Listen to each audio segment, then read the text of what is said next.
আসসালামু আলাইকুম। RS news channel 24 ভিডিওতে আপনাদের স্বাগতম। সঙ্গে আছি আমি মোহাম্মদ রেজাউল হাওলাদার। প্রথমে আসি রাজনৈতিক সংবাদ নিয়ে বিস্তারিত। 2007 সালের বিএনপি জামাত সমর্থিত সরকার ছিল তখন। ফের আলোচনায় 18 বছর পরে 111।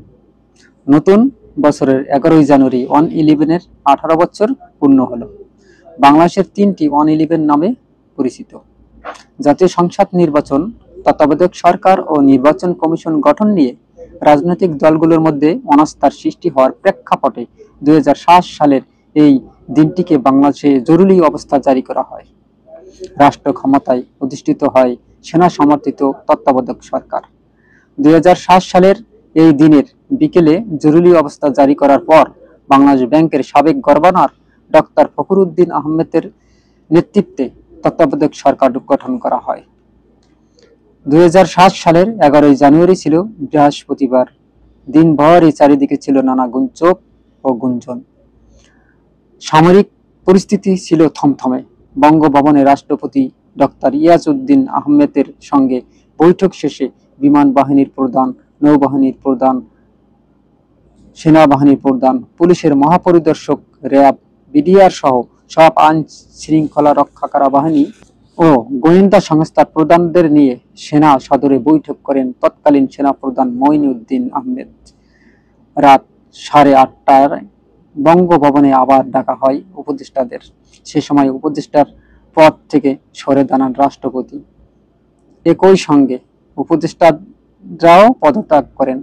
রাষ্ট্রপতি কার্যালয়ে এক প্রজ্ঞাপনে রাষ্ট্রপতি সংবিধানের 141 অনুচ্ছেদে প্রদত্ত ক্ষমতা বলে দেশে জরুরি অবস্থা জারি করেন।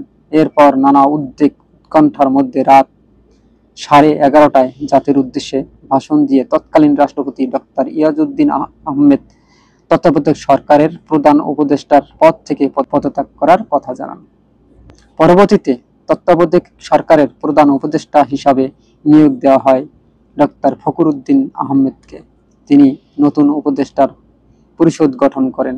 এর আগে 2006 সালে 28 নভেম্বর তৎকালীন বিএনপির জামাত জোট সরকারের মেয়াদ শেষ হওয়ার পর তৎকালীন রাষ্ট্রপতি অধ্যাপক ইয়াজউদ্দিনকে প্রধান উপদেষ্টা করলে তিনি 11 জানুয়ারি জরুরি অবস্থা 1/11 অবস্থা জারি করে 111 নামে আখ্যায়িত করে।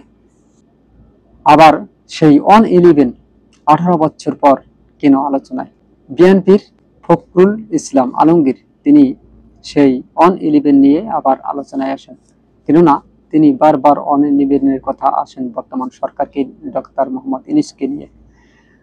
তিনি বলেন যে বাংলাদেশের যদি আবার সেই রকমের 111 মতো পরিস্থিতি করা হয় তাহলে সেটা হবে দুঃখজনক। উপদেষ্টা নাহিদ ইসলাম বলেন যে এই পরিস্থিতির জন্য বিএনপি একমাত্র দায়ী।